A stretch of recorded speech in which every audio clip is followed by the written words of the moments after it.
Hi, everybody. You're listening to KC Radio Retrospectives with John Broughton. I'm Walter Parks with Swamp Cabbage. I can't play the guitar without Jesus' tone. I don't even wanna bother strapping. We'll jump into the interview then. All right. You grew up in Florida? I did. I grew up in Jacksonville, Florida, in the northeast part of Florida. We call it the Georgia part of Florida. And what styles of music were first grabbing your attention when music started to play an important part in your life? Initially, it was some of the Southern rock sounds, actually, the Allman Brothers, and then Leonard Skinner and that kind of thing. So there was also, I was listening also to a lot of electric gospel bands when I was a kid. Many people in my neighborhood would listen to country music. It's all over the South, but I was never really clicked with me, and I was fascinated by the use of the Hammond organ and the electric guitar in some of the gospel bands, mostly the black gospel bands. The white gospel groups were mostly a cappella groups, and they didn't interest me too much. But the black gospel bands had a lot of excitement and fire. I know jazz is another area of interest for you. When did that start to kick in? Jazz started when I started to learn. I took an interest in trying to learn how to play the guitar a little bit more on a more in-depth level, and I started teaching, or excuse me, I started taking with a jazz instructor named Robert Conti in Jacksonville, and he taught me his method. It's one method. It's a great method. It's a very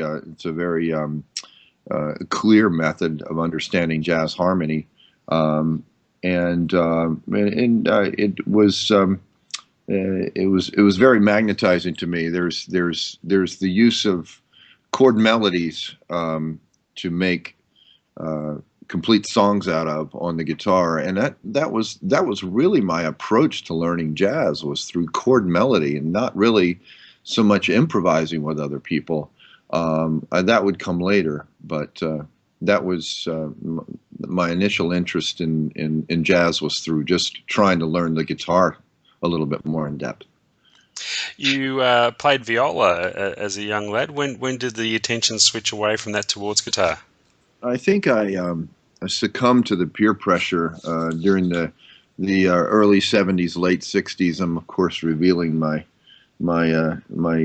antique-ness here and my vintageness here in saying that, but there was the buzz about Hendrix was rampant, and I just, it was completely uncool to be a violist at the time, and whereas I was being required to play songs like Love Story and such as that on the violin and basic classical pieces, the peer pressure was just too much for me. So I took up the electric guitar and got an old Sears Silvertone. It was my first one, and struggled with that for a while, and went from there. But in your early days, you were involved in a band with a very curious name of the Parental Tears Band. Tell us about that group. Well, I was on track to be I guess. My parents pulled me out of public school after a while because I was misbehaving quite. Misbehaving was just actually a fad more than anything, as it is for many kids. But at one point, I remember throwing the top of a desk out a window. Didn't break the glass, but I just I opened the window with one of the cranks and just threw the desktop out the window. And of course, that didn't go over too favorably with the dean and so on. And those were the days when you would get SWATs in school, and they would just literally bury your bottom and hit you with a piece of wood that had holes in it. And so my parents didn't take too highly to that, and they knew I was a smart kid, and they said, look, you're either going to go back a year in school or you're going to come into private school. And so I didn't want to take the year over in public school, so I was smart enough to go into private school, and so they put me in that. But that was my first. Um, Pat, I forgot the question at this point. What? Just about that particular band, the Parental Tears band. Oh, yeah, yeah. That was the. I'm sorry. So I was on the track to.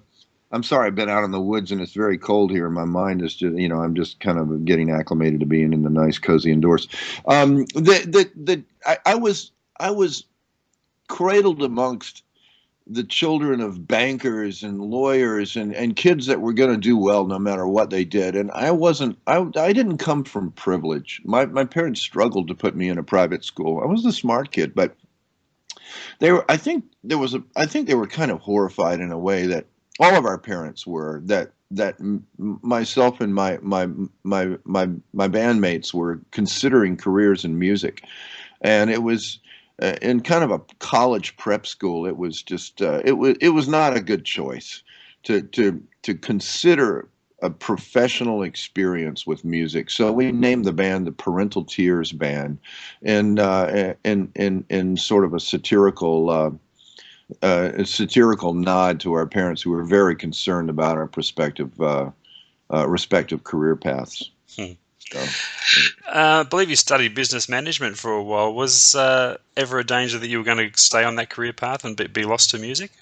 Yeah, and eventually I realized that I was just I was just becoming paralyzed almost emotionally by this feeling that I'm not doing what is natural to me. And I had that ever-present feeling of, just as we say in the South, and maybe it's the term you all use down under as well, called this concept of just sucking it up, just sucking it up, and I think that's a very, very, it's a survival skill, of course, but when you're considering what you're going to do with your life, if you have that feeling too early on, and I did in business school. It was poisonous to me, and I had to get out. So there wasn't much of a danger in because I was so passionate about music. But in truth, John, I'm really glad that I did study the basics of business, because it taught me about business law, and it taught me about accounting. It taught me to not be intimidated by contracts, by negotiations. I love selling. I'm a proponent of capitalism. I'm all for it, and but at the same time, none of it's any good if it's not if it doesn't exist in stewardship with honest commitment to that which you are selling. Passion coupled with salesmanship is a wonderful thing, true passion, But just the same, those studies have helped you in the running of your music career. Absolutely, yes. I think they've helped me almost more than anything to pay attention to what's going on. And of course, during my time with Richie Havens, there were years there where effectively I was doing some road management for Richie in addition to playing, and it was wonderful to have this foundational knowledge of contracts, and to know when to say yes, to know when it was reasonable to say no, and all of that, and so it's come in handy all of my musical career. Tell us about the Nudes, the duo you had with Stephanie Winters. We didn't hear too much about it down here, but you had quite a good run over there. Yeah, we did. It was a mission of practicality in a sense. I mean, I really had I put it together in New York. I placed an ad for a cellist because I wanted to simplify my music. I had taken a rock band to New York and found that was logistically very challenging, and I just tired of the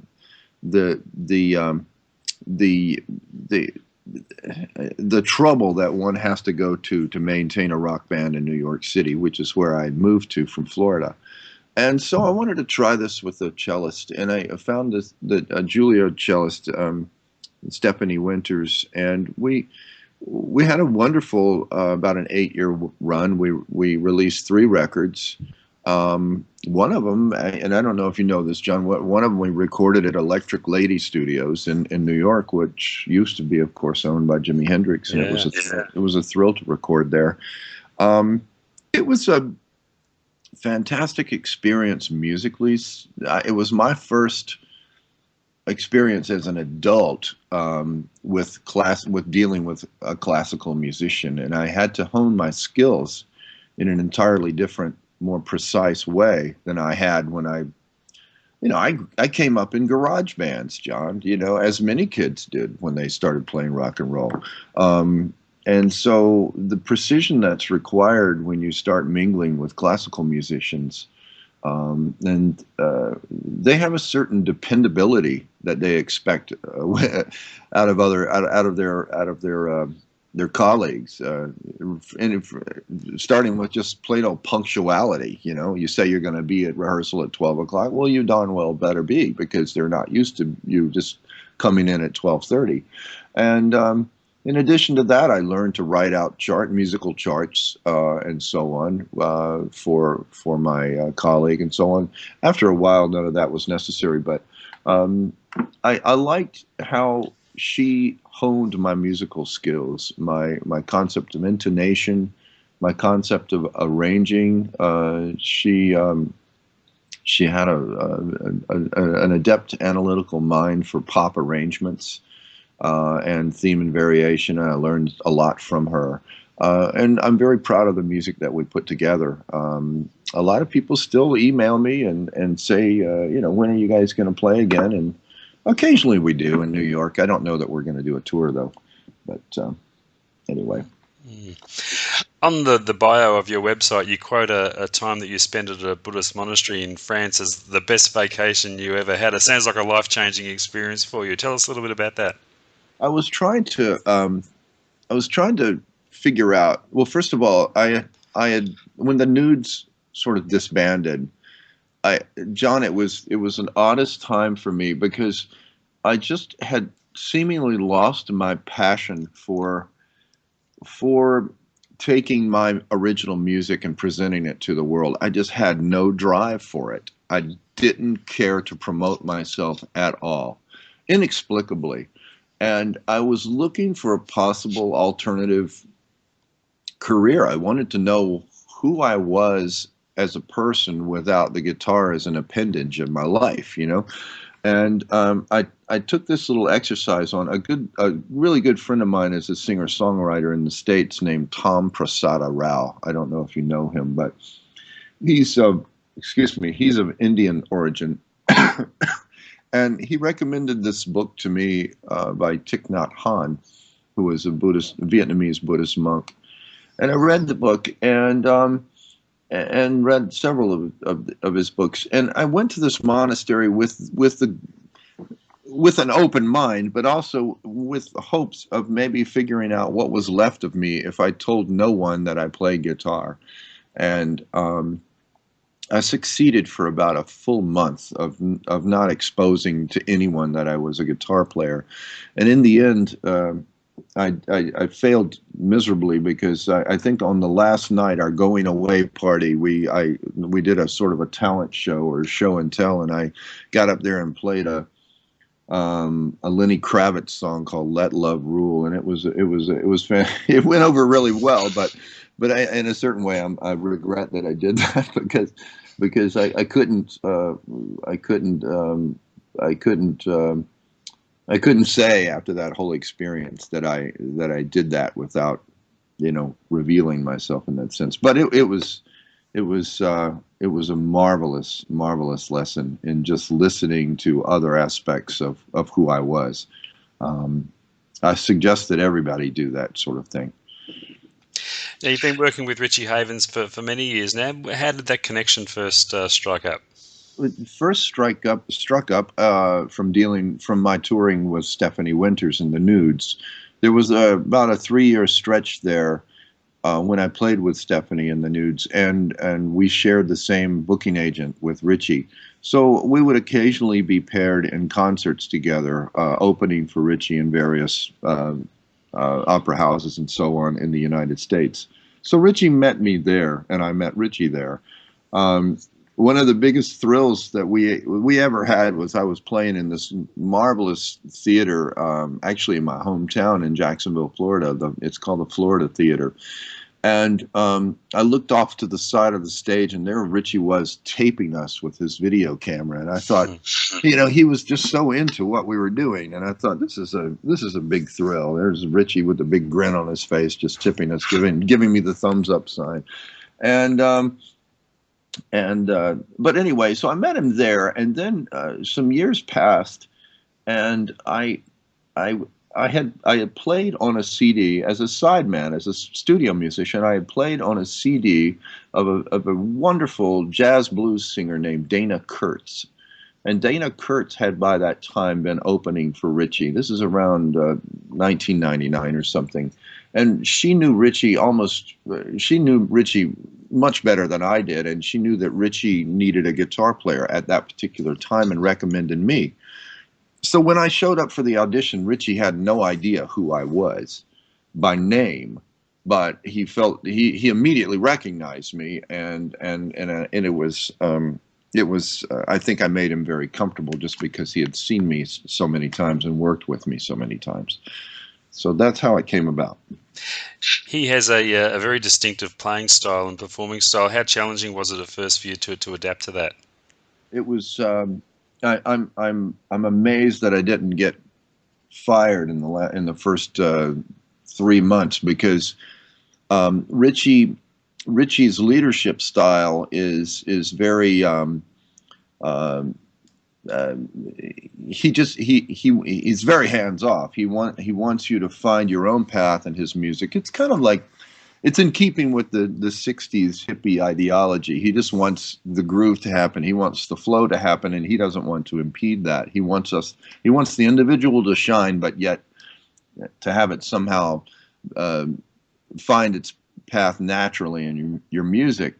And that was all well and good, but I fished around for months before I settled into knowing how to play with Richie. Richie always told me his only direction is that he wanted my guitar and his guitar to sound like one guitar.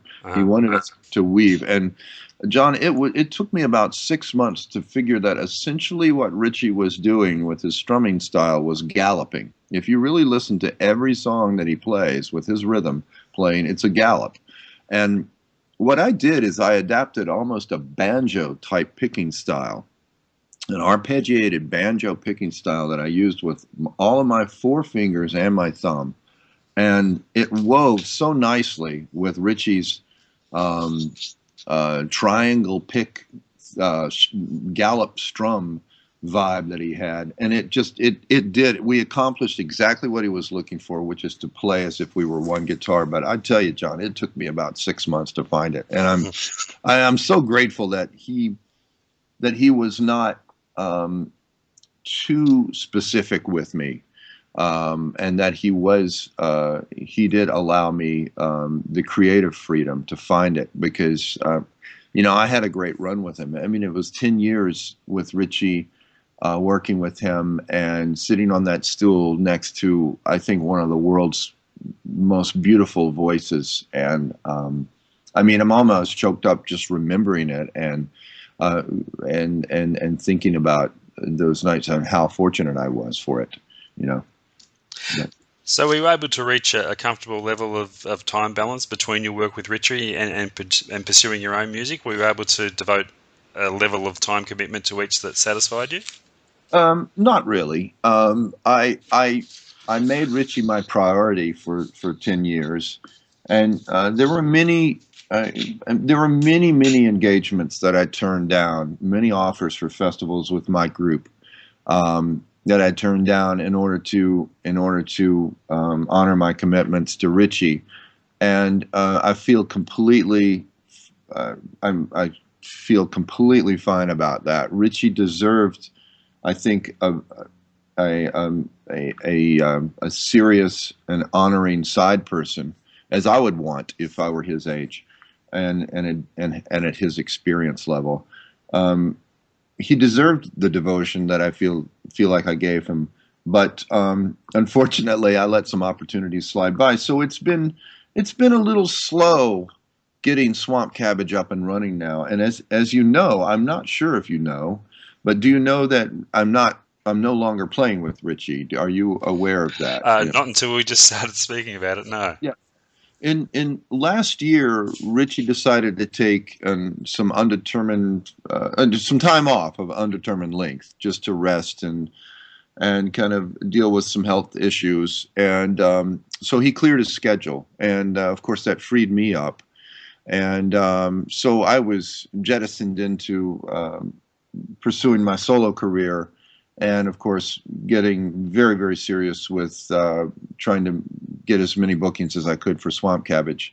And it's been working out delightfully. I mean, we just did a tour of Spain with Swamp Cabbage, and I've been playing a lot of solo shows with Judy Collins, and I think you probably know that. So it's I think it worked for Richie. He needed to get some time off the road, and I'm thrilled to be out there doing my own thing. So how much of those years working as a sideman for somebody else helped you when it comes to fronting your own bands? Well, I did learn that it's necessary to give your band members a certain amount of creative leeway up to a point. It's a good as a starting point. It's nice to give people a little direction, but yet they have to interpret it in their own style. Otherwise, you're just hiring robots, and I certainly can't afford to hire robots, nor do I want to hire robots. The guys that I'm working with now have they have such unique styles. I couldn't, even if I wanted to, I couldn't I couldn't force that out of them or keep those styles down, which is great. I mean, but that helped me immensely, as well as the business side of my experiences with Richie has been a tremendous help with me with my own original music. I mean, we played at venues all the way from, I know we played WOMAD in Adelaide, and I don't know if you went to that show, but we did that, and we've played Glastonbury Festival in England, and countless opera houses all over the world, really. Moving on to Swamp Cabbage, tell us about the background of the other guys in that outfit. The lineup that I have now, the group has changed hands once, but not completely. The drummer's been consistent throughout we've been together now since 2001. So as long as I was playing with Richie was as long as I have been playing with Swamp Cabbage, actually a little longer. The drummer is my mainstay. He plays in kind of a New Orleans style, which is ironic because he's from the Bronx in New York, but he has this wonderful New Orleans drumming style, a second line drumming style that he almost interprets every song with. He jokes with me sometimes as saying he's the only drummer in the world who can solo through an entire set and get away with it. And I said, no, that's not true. Keith Moon also did that. In a sense, John, he has very much a similar role in Swamp Cabbage that Keith Moon had in The Who, and Mitch Mitchell and Jimi Hendrix's in Jimi Hendrix Experience. They both, whereas all three of those drummers had very different sounds, their roles were similar in that they had constant activity. I have this theory that there's always somebody in the band that has to act as the B3, the Hammond B3. And in other words, somebody's creating a consistent sonic bed, even if it's implied. It doesn't even have to be actually in your face and tangible, so to speak, but it can be implied. But in this sense, the drummer in Swamp Cabbage is the Hammond B3. Now, metaphorically, of course, I'm speaking. But and then our bass player is Jim DeVito. I don't know if you know about Jim, but he's produced many records. He produced More recently, he's actually recorded everything the band Mofro has done. I don't know if you're familiar with Yep. Mofro, but there's a Australian singer named Will Connor. I don't know if you know Will, but I believe he's kind of in the Jack Johnson sort of modern surf kind of type music. He plays a lot in the States. But Jim has recorded every record that I've done. He's recorded the Nudes. He's recorded my early group, Dear John, which was something that I had going in the 80s. And he's recorded every Swamp Cabbage record. So he was a natural. When our original bass player left, Jim was a natural. Jim's actually a guitar player, but Jim and I both have this philosophy that guitar players make the best bass players because they're melodic, and true bass players might disagree with that, but it doesn't matter. That's my opinion. And I just like that. I think Paul McCartney was really a guitar player or a piano player, and he was a melodic musician. And as Jack Bruce, another example, cellist, and understood melody so exquisitely. And the bass lines that Jim creates and works with are beautiful melodic pieces, and I'm happy to have him playing with us. He was a natural with it. He's also one of the few bass players that I've ever worked with who really understands the sound of the bass that we need for Swamp Cabbage. It's a very, very raunchy bass sound. It's not pretty at all, but it's pretty in its ugliness.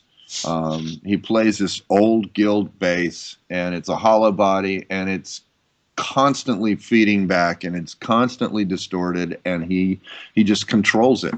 He just tames this distorted, feeding back beast of a bass that's run through tube amps, and it sounds lovely. I read that you're quite a fan of vintage instruments and recording gear. Do you think advances in technology in these areas have taken some of that earthiness out of recorded music? Oh yeah, I don't. In recording gear, yes, I can tell when something's been recorded on Pro Tools, and I could certainly tell it was extremely evident when everybody was recording on the digital tapes and so on 10 years back. It's less so now because they've got gear that compensates and approximates analog compression and tape compression and all of that. But more so, John, it has affected our musicianship. This concept that you don't have to destroy what you've already done, what you've just taken what you just made a try at, an honest try at in your recording process, doesn't have to be destroyed in order for you to take another to try to better it. And there's some lack of severity of that decision making process. I think sort of takes our rough edges off a little bit, and can very possibly not make us is weakening us as a body of musicians. I think my point is that on tape, as you probably well know, if you have a limited amount of tape, you have to make a decision. Am I going to erase over what I just did and try to better this? And in doing so, you have to be damn sure that you're going to make a better performance if you're going to destroy your previous performance. So that's sort of that criticalness, I think, is good for us as musicians. And I'm quite proud that we're still recording to tape. I could record to Pro Tools, but I make the choice not to. You released your first solo record not all that long ago, and that must have been a special moment for you. It was about 10 years in the coming. I started working on it around 2001 when I moved back to New York City, and from Nashville, and I'm an extremely particular producer and musician in the studio, and I love I love experimenting with interesting ways to create background and ambience. I'm very much inspired by Daniel Lanois, and I get to the thing about being inspired by someone as wonderful as Lanois is there's no point in trying to replicate what Lanois does. I try to do things my own way in the spirit of what he does, because I don't want to sound like a copycat, and B, I want to be challenged as a musician and as a producer myself.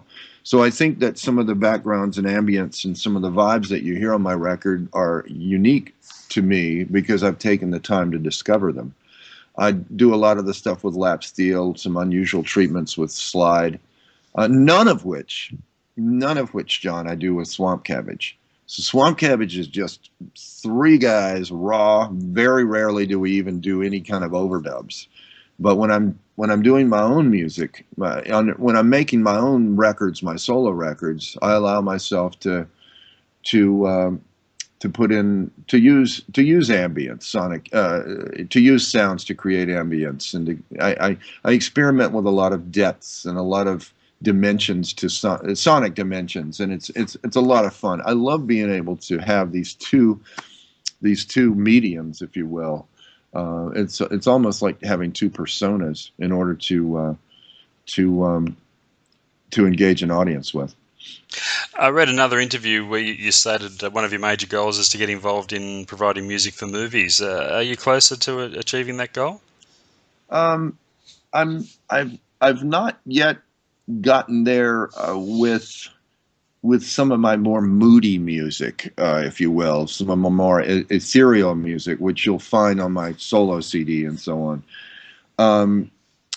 I would love. I think the next solo CD that I do, and I've just about gotten it all written. To me, it sounds like there's stuff that's just tailor made for some movies, and I hope it gets in some films. But Swamp Cabbage has actually almost by accident been asked to be a part of some Discovery Channel things. They're not movies, but they're television shows, and quite interestingly, they're we were asked to. They asked me to write the theme song to a show called American Guns, which is very interesting. I know that is a little odd for people out of the U.S. I was telling this to people in Europe, and they just kind of rolled their eyes and didn't see it as an accomplishment at all. But regardless of the subject matter, it is an accomplishment to be able to write have one of your tunes as a theme song for a major television show, and I'm proud of it. So it's something that they're using regularly. It's gone into its second season here in the States. Fantastic. And before I let you go, Walter, there's a new year approaching. What are your plans for 2012? What can we expect from you? You can expect a lot. I've got there's a lot of music that's going to be recorded this year. I've almost finished writing the music for the next original Swamp Cabbage CD. So our goal is to have it recorded to have it released by the beginning of summer. Our next Swamp Cabbage CD. We're also simultaneously we're recording a cover CD, our first ever cover CD, and the parameters, excuse me, of this cover CD is we're recording songs that essentially we have no business recording because we're just a three-piece group. But they're songs that would have been recorded, they're popular songs that would have been recorded with orchestras or big electric groups and, densely arranged. But I've taken the challenge of trying to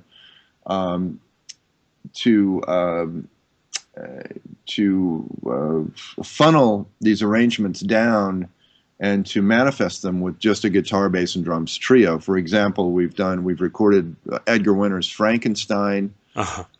We're doing Emerson, Lake and Palmer's Hoedown. We're going to be doing We've just finished recording Isaac Hayes' Shaft, just as a Wow. 3. I mean, there's a lot of orchestration on Shaft, and so you have to make a choice of which one of these melodies are you going to represent, how are we going to pull this off? Because a lot of the stuff, the challenge with Shaft is that so much of it was, you can, if you really listen to that original soundtrack of Shaft, there's tape cuts all over it, and so, you know, like rhythmically, there might be a bar of 4, and then there's a bar of 5, and then there's a bar of 3. But we've learned all of that. We've learned it exactly the way the final product was, and I've covered almost all the melodies and all the string arrangements. But it was very challenging. We're going to take on, I hope to record Roundabout by Yes. And once again, this is not an attempt to do a cover album and to do this stuff.